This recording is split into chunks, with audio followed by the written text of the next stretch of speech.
I'm gonna make a prediction. And I hope that I'm wrong, but I'm confident that I'm right.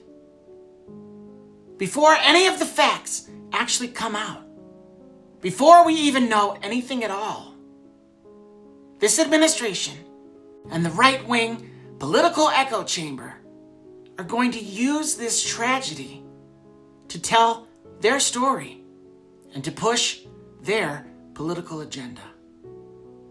In the time it's taken me to write and post this video, I'm sure they already have.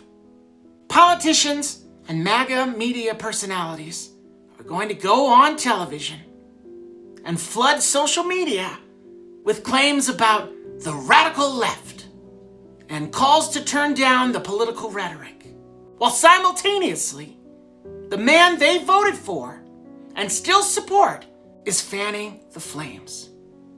Time and time again, Donald Trump pours gasoline on an already raging fire, and his supporters look around and wonder why it's hot.